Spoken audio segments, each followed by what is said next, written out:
one of the strengths that this group has too is Frank Tutchin, because Frank Tutchin is a Dakota, the spiritual leader, and he's been very instrumental in helping the men revive their language and helping the men reconnect with their Dakota language that may have been lost generations before. And I think that when you're talking about the research, some of the communities struggle with having that individual to help with the revitalization. And that's something that I think we've all really benefited from. Absolutely. Whenever we try to learn something, we don't just learn the English way of saying it, right? If anything, sometimes it gets fun. And to some, it might be a little bit too much fun. But you know what? If we can't make it fun and enjoyable, how else are we going to learn? Yeah. And I think as men, when we kind of break that ice sometimes, it makes things so much more easier for us to just come together at that and really learn from it. But we are a circle of men of all nations, whether we're Cree, Ojibwe, Anishinaabe, Dakota, Métis, or non-Indigenous. Because at the same time, too, we have non-Indigenous men who are raising Indigenous children as part of mixed marriages now. So quite often, we have become that outlet. And not just men in community, but men who are also fighting through that justice system.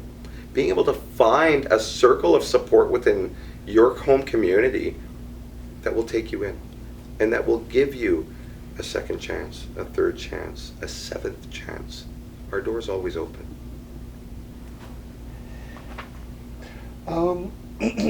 One very important aspect of the program is the photovoice. Can you discuss the importance of documenting the whole process of the hunt to creating the drum, finally the drum performance, and how it all ties together? Absolutely. Yeah, so we decided to use photovoice for this project because we really wanted the men's voices to be front and center. So when you look at the pictures in the gallery, you're seeing the men's take on the different aspects of the hunt. A lot of them are Jason's, because he was the photographer extraordinaire during the project. But we also had our RAs, our research assistants, out in the field taking photographs of the entire time as well. And then a portion of the photovoice project is actually the men choosing their favorite photos, and then they're providing narrative to those favorite photos. And this project was a really unique project in the way that none of the men wanted to be anonymous. So usually when you're doing research, the participants want to be not known. They don't want to have their name present. They don't want to be acknowledged for their word. Whereas in this project, the men all stood up and said, I want my name known. I want to be the owner of this voice. So we honored that, and that's why you'll see a lot of their given names and their traditional names and their Indigenous names attached to their photos, because they really wanted to own it and they really wanted to be present in that. So, and they've come to all the openings, and Yes. they're very much present in the circle because it's theirs. So, and that we allowed that through the process. Photos capture a moment in time. That moment has many stories, though. And you might have 5 men have 5 different stories about that one picture, but that photo captures a moment where they're not posing. And I think quite often we forget about that in documentation, whether we're taking notes or we're taking photography or film, is that we're able to capture something different through a lens, and it's a still shot of time. And sometimes when we're trying to measure the metric of social impact, how do you do that?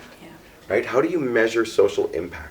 And one of the best ways of us being able to do this was allowing the men, my brothers, to tell their own story through a photo that encaptures what they felt, what they heard, or what they saw, and then have their story back it up. You know, one of the things that we love doing, and that I love doing through not only this project, but all the time with these men, is just grabbing photos. Because one of the things that I do as a storyteller is I tell that story on social media. And you'd be amazed at how many of these men can't wait for those pictures to be posted. And then how often their families start liking pictures, start loving, start sharing, start commenting, start, mentioning the pride that they have in what their sons or brothers or uncles are doing. That is uplifting to not only these men, but to our societies and our communities, because they're seeing something different that they might not have in their own backyard. And it's an opportunity, an inspiration to do something for yourself. I mean, that's why, adding the word voice to the photo is really a strong element of the word, compound word. Yeah. Definitely. Now, how important were the spiritual advisors, knowledge keepers to this program? Again, fundamental. Yeah. I think Frank has really helped a lot of you to see your own, I mean, I'm speaking on behalf of you here, Jason, but helped you to find your own voice and helped you to find your own aspects of ceremony that now you're able to share with other people. And I've seen that through Frank mentoring a few different individuals within this men's group, right? And now other leaders have come forward, really strong leaders have come forward because of those teachings and because of that leadership. Well, quite often when we share those teachings at our circle, at a men's group, you think that's as far as they go. But these men are taking what they're learning and they're going home and they're sitting down with their families and they're telling the same stories. So that extension of education, that extension of awareness has allowed that knowledge to be shared far beyond the realms of what we initially were hoping to do. Oh, definitely. One of the better things that we've been able to do as well too, and don't take this in any wrong way, Candice, but when you're looking at something through a Western lens, it's quite often written different. It sounds different, and it doesn't make sense sometimes in basic English. Yeah. So one of the things that we were able to do was take all these directives from an educational research perspective and go, well, I'm going to say it in a different way. And you flipped it. I'm going to reword it in a way and in a lens that I understand, that I know these men will understand. And we're still going to get the data that's important, but we're going to understand a little bit more differently how we're not going to say mental health, but we're going to say injured spirit. We're going to talk about disconnection from culture and identity and what that means on the weight of somebody's emotional, mental, and physical side of things. Yeah. So it really helped us rewrite the lens quite clearly in documentation and literature that we are now seeing being used in all pockets of not just Canada, but Australia has picked up some of this literature and started putting into place, because again, we're talking about Indigenous peoples who have been affected by colonization, who are stripped of their identities and trying to regain who we are as peoples on Mother Earth. Oh yeah, very often translation the fundamental meaning of what is being said through translation between languages or whatever and cultures is completely lost at times, Okay, last question, almost. Candice, I'm not sure if this is more directed to you, but I will, but of course it's a free-for-all. Can you tell us about how you put the research team together and the importance of that team engaging with the men in all the program's activities? Definitely. Well, like I said earlier, the relationship between Jason Frank and myself and the other researcher, Dr. Rachel Herron, and Dr. Jonathan Allen too, has existed for 7-8 years. And it really started as a partnership that I think we grew together as a partnership. And like Jason said, we really had to mold that language. We really had to have some hard conversations about how we were going to use language. I can remember having one conversation about how we were going to use the methodology for our first project. And we decided that us university researchers were going to sit outside the circle while the men had the circle themselves, so that they could really dig down and talk to the men on a one-to-one basis. And I remember sitting outside the circle with my other colleague who's, she's a geographer and PhD prepared, and we have all this academic knowledge behind us, and we're sitting outside the circle with the children from the group being babysitters. And that was a hard thing for us to swallow, because that was such a different role for us to be playing within the research environment. But we learned through that process that by trusting Jason and by really developing a relationship with Jason and Frank, we could get really amazing work done, because we weren't only using our knowledge. We were using everybody's knowledge as a collaboration. And then Dr. Jonathan Allen is a masculinity scholar, so he was really able to bring that aspect of things into the picture. And then now we also have Dr. Marty Ford, who is an Inuit scholar and an educator, who's on our team. And she came through from Jason, because she was working on another project with Jason and she came onto the team that way.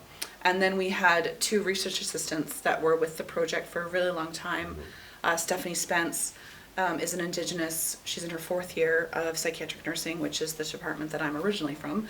And we also had Madeline Kruth, who's now she's in Edmonton doing pre-med, or no, she's doing med school right now. And they were really involved, but they were involved right from the get-go as well. So we really had this group that just really grew together, and we were really able to trust each other, which was phenomenal, because then when we were going to speak to the men, they knew us. They knew that we were safe because Jason and Frank had been with us all along. So and you also placed yourselves in ceremony. We did. And I think for a lot of us, especially from education perspectives, there's that whole fear of, well, what if my perspectives change? Well, what if your perspectives change? Yeah, they did. Right? Like, there's nothing wrong with that. If anything, it's going to turn on a light inside that's going to help you see the work in a different picture, in a different way. Yeah, so true. And part of that was, I remember at the very, very beginning of the second round of teachings, remember Frank said, you guys have to sit down and learn some of the women's teachings. So we sat down with actually Frank's wife, Deb Tatchin, and she taught us some of the women's teachings. So all of us female settler researchers went into ceremony with Deb, and we went to a sweat, and we learned from her, and she taught us what we needed to know as females going into this space. And then we also had Barb Blind and Deidre teach us how to make ribbon skirts so that we could go into ceremony appropriately, and in a culturally relevant way. So the big part of it is we just became extended family. Yeah. Right? And I think that's exactly how we all see each other now, whether we're in community or working alongside each other, is we are no longer colleagues, we're no longer strangers, but we are brother and sister. Yeah. And I think that a lot of us men who have worked with this team, this research team from day one, all of us feel that exact same way. We are working with our sisters, and this is just an extension of family. Yeah, and it's really wonderful because I can call them up and say, hey guys, I've got this event going on, and I really think having the Akicita Cante Waste men there would be a phenomenal part of this event. And they're always there, and they always come, and they're always huge smiles, drums, sound phenomenal, and it just feels so natural to have them in the same space as us. And we're trying a new project now. We're trying for more funding, a lot more funding, and we're going to try to extend this project out to 3 other communities, and then also do a little bit more work on what the families' perspectives are and the children's perspectives are with their fathers being involved in these programs. So if we get that money, stay tuned, because I'm sure we'll bring something back here. So if we're allowed. And as far as the drum goes, our extension of that drum and working with other men in community has us now working on a collaboration with a men's choir in our home community and our men's drum group, and how that blend of sounds is going to raise the roof and really help people see how we have bridged the 2 worlds, but at the same time too, how we are still all standing strong as men and brothers at the end of the night. Yeah. So I'm just going to improvise a question here because we start a new thing, and you're sort of talking about it already, but you've discussed about healing between men and within their families. What about between cultures? What about between your culture, say, and the Western culture? Is healing taking place in that? I think there's a lot of work that still needs to happen in that area, but this is a start, and the more that we can do and create opportunities like this is really going to help paint a better picture. But mostly one of the things that we're trying to do is just raise the awareness around how the needs for our men is high. And right now there are no funding opportunities to create safe spaces for men in health and wellness. No. There's only one opportunity for us to look, and it's always under this portfolio called justice, and we need to make changes to that. Yeah, definitely.